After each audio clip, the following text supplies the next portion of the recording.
الحمد لله رب العالمين والعاقبة للمتقين.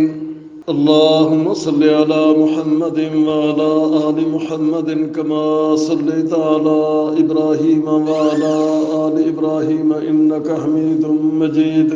اللهم بارك على محمد وعلى آل محمد كما باركت على إبراهيم وعلى آل إبراهيم في العالمين إنك حميد مجيد. أعوذ بالله من الشيطان الرجيم. بسم الله الرحمن الرحيم. يا أيها الذين آمنوا كتب عليكم الصيام كما كتب على الذين من قبلكم لعلكم تتقون. ایام معدودات.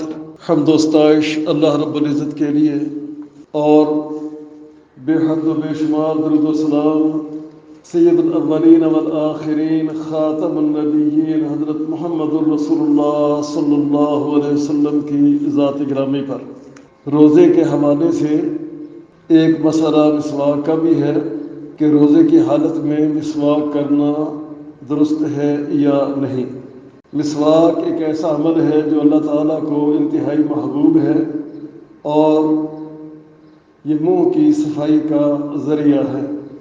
ام المومنین سیدہ عائشہ صدیقہ رضی اللہ تعالیٰ عنہ کا بیان ہے کہ رسول اللہ صلی اللہ علیہ وسلم نے ارشاد فرمایا، مسواک منہ کو صاف کرنے والی اور اللہ تعالیٰ کی رضا کا باعث ہے. ایک اور حدیث میں نبی کریم صلی اللہ علیہ وسلم کا فرمان ہے کہ 4 چیزیں تمام رسولوں کی سنت ہیں: حیا کی صفت اختیار کرنا، عطر استعمال کرنا یعنی خوشبو استعمال کرنا، مسواک کرنا اور نکاح کرنا. نبی کریم صلی اللہ علیہ وسلم مسواک کا خوب اہتمام کیا کرتے تھے.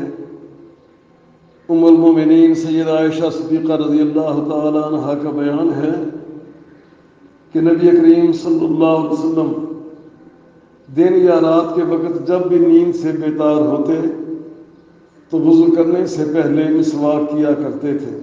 ایک اور حدیث میں ان کا بیان ہے کہ رسول اللہ صلی اللہ علیہ وسلم مسواک کرتے، پھر مجھے مسواک دیتے، پکڑا دیتے تاکہ میں اسے دھو کر رکھ دوں. تو رسول اللہ صلی اللہ علیہ وسلم کے مسواک کرنے کے بعد میں پہلے خود اسی مسواک سے اپنے منہ کی صفائی کرتی، مسواک کرتی، اس کے بعد میں اسے دھو کر نبی کریم صلی اللہ علیہ وسلم تک واپس پہنچا دیتی تھی. ایک اور حدیث میں ہے نبی کریم صلی اللہ علیہ وسلم نے فرمایا کہ اگر میرے لیے اس بات کا خوف نہ ہوتا کہ میری امت پر مشقت ہو جائے گی، میں انہیں ہر نماز کے وقت مسواک کرنے کا حکم دیتا. شریح بن ہانی رحمۃ اللہ علیہ کہتے ہیں کہ میں نے ام المومنین سیدہ عائشہ صدیقہ رضی اللہ تعالیٰ عنہ سے دریافت کیا کہ اللہ کے رسول صلی اللہ علیہ وسلم جب گھر میں تشریف لاتے تو کون سے عمل سے آپ ابتدا کیا کرتے تھے؟ آپ گھر میں آ کر سب سے پہلے کون سا کام کیا کرتے تھے؟ تو انہوں نے فرمایا کہ آپ مسواک کیا کرتے تھے. اس طرح بہت سی احادیث میں مسواک کی اہمیت اور نبی کریم صلی اللہ علیہ وسلم کے طرز عمل کا بیان ہے. تو نماز مسواک ہر حالت میں کی جاتی ہے، خواہ انسان روزے کی حالت میں ہو یا عام دنوں میں، عام حالات میں. ایک حدیث ہے نبی کریم صلی اللہ علیہ وسلم نے فرمایا کہ والذی نفسی بیدہ لخلوف فم الصائم اطیب عند اللہ من ریح المسک. اس ذات کی قسم جس کے ہاتھ میں میری جان ہے کہ روزے دار کے منہ کی بو اللہ تعالیٰ کے ہاں کستوری سے بھی زیادہ محبوب ہے. اس حدیث کے پیش نظر بعض اہل علم روزے کی حالت میں مسواک کرنے کو پسند نہیں کرتے، حالانکہ اس حدیث کا یہ مفہوم قطعا نہیں اور نہ ہی منہ کو بدبودار رکھنا پسندیدہ عمل ہے. دراصل اس حدیث میں تو روزے دار کا اللہ تعالیٰ کے ہاں محبوب ہونا بیان ہوا ہے، اور اس میں یہ ارشاد ہے کہ روزہ رکھنے کی وجہ سے اور معدہ خالی ہونے کی وجہ سے روزے دار کے منہ میں جو نامناسب بو پیدا ہو جاتی ہے، وہ بو بھی اللہ تعالیٰ کو کستوری سے بھی زیادہ محبوب اور پسندیدہ ہوتی ہے۔ منہ کو ہر حال میں صاف ستھرا رکھنا مطلوب و مقصود ہے، اور روزے دار وہ تو ہر حال ہی میں اللہ کو محبوب ہوتا ہے۔ نبی کریم صلی اللہ علیہ وسلم روزے کی حالت میں بھی مسواک کیا کرتے تھے۔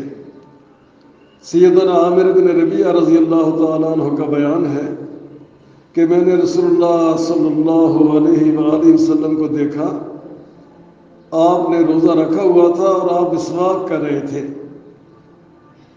اور دوسری روایت میں ایک صحابی کا بیان ہے کہ میں نے رسول اللہ صلی اللہ علیہ وسلم کو روزے کی حالت میں کئی دفعہ دیکھا کہ آپ مسواک کر رہے ہوتے تھے۔ تو روزے کی حالت میں مسواک کرنے میں کوئی حرج نہیں ہے، بلکہ یہ ایک پسندیدہ عمل ہے۔ اور مسواک خشک ہو یا تر، ہر قسم کی مسواک کی جا سکتی ہے۔ ظاہر ہے کہ تازہ مسواک کی رطوبت کو تھوکنا لازمی ہوتا ہے، اور بعد میں اس کا معمولی سا ذائقہ منہ میں رہ جاتا ہے، لیکن اس قسم کے ذائقے کا منہ میں باقی رہ جانا یہ قابل معافی ہے۔ آج کل لوگ مسواک کی جگہ عام طور پر ٹوتھ پیسٹ استعمال کرتے ہیں۔ بعض حضرات جس طرح روزے کی حالت میں مسواک کرنے کو پسند نہیں کرتے، روزے کی حالت میں ٹوتھ پیسٹ کا استعمال بھی وہ لوگ اچھا نہیں سمجھتے۔ حالانکہ ٹوتھ پیسٹ اور مسواک دونوں کا حکم ایک جیسا ہے۔ برش اور مسواک کرتے ہوئے بسا اوقات دانتوں سے معمولی مقدار میں خون رسنے لگتا ہے، تو ایسا خون نکلنا یہ روزے کے منافی نہیں، نہ ہی اس سے روزہ ٹوٹتا ہے۔ صحیح بخاری میں امام بخاری رحمۃ اللہ علیہ نے ایک جگہ ذکر فرمایا ہے کہ وَيُذْكَرُ عَنِ النَّبِيِّ صلی اللہ علیہ وسلم أَنَّهُ اسْتَاكَ وَهُوَ صَائِمٌ، بیان کیا جاتا ہے کہ نبی کریم صلی اللہ علیہ وسلم نے روزے کی حالت میں مسواک کی ہے۔ سیدنا ابن عمر رضی اللہ تعالیٰ عنہ کا بیان ہے يَسْتَاكُ أَوَّلَ النَّهَارِ وَآخِرَهُ، کہ روزے دار آدمی دن کے ابتدائی حصے میں بھی مسواک کر سکتا ہے، اور دن کے آخری حصے میں بھی کوئی حرج نہیں ہے۔ امام ابن سیرین رحمۃ اللہ علیہ کہتے ہیں لا بأس بالسواک الرطب، کہ تازہ لکڑی کی مسواک کرنے میں بھی کوئی حرج نہیں۔ روزے دار آدمی جس طرح خشک لکڑی والی مسواک کر سکتا ہے، تر اور تازہ لکڑی والی مسواک بھی کی جا سکتی ہے۔ کہنے والے نے ان سے پوچھا، کہا لہو طعم، کہ تازہ لکڑی گیلی لکڑی والی جو مسواک ہے اس کا تو کچھ ذائقہ بھی ہوتا ہے، تو کیا ذائقے والی مسواک کی جا سکتی ہے روزے کی حالت میں؟ تو فرمایا کہ والماء لہو طعم وانت تمضمض بہ۔ ابن سیرین کہنے لگے کہ اے اللہ کے بندے، تم پانی سے کلی کرتے ہو، پانی کا بھی تو ایک ذائقہ ہوتا ہے، تم جب کلی کرتے ہو تو منہ میں پانی کا کچھ اثر اور پانی کا ذائقہ رہ جاتا ہے، تو مراد یہ ہے کہ اس سے کوئی حرج نہیں ہے۔ بلکہ امام بخاری رحمۃ اللہ علیہ نے تو کتاب الصوم میں ایک مستقل باب ان الفاظ کے ساتھ قائم کیا ہے، باب سواک الرطب والیابس للصائم، کہ روزے دار آدمی کے لیے تر اور خشک مسواک کے کرنے کا بیان انہوں نے اس کے جواز کی طرف اشارہ فرمایا ہے۔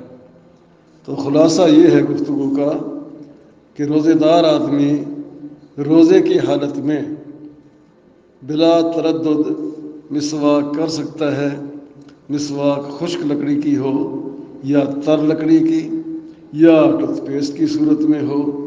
دن کے ابتدائی حصے میں بھی مسواک کی جا سکتی ہے اور دن کے آخری حصے میں بھی۔ اللہ تبارک و تعالی ہمیں دین کے احکامات کو صحیح طور پر سیکھنے، سمجھنے اور عمل کرنے کی توفیق عطا فرمائے۔ اقول قولی ھذا وآخر دعوانا ان الحمد للہ رب العالمین۔ العلماء، علماء و عوام میں حائل خلیج دور کرنے کی ایک منفرد کاوش۔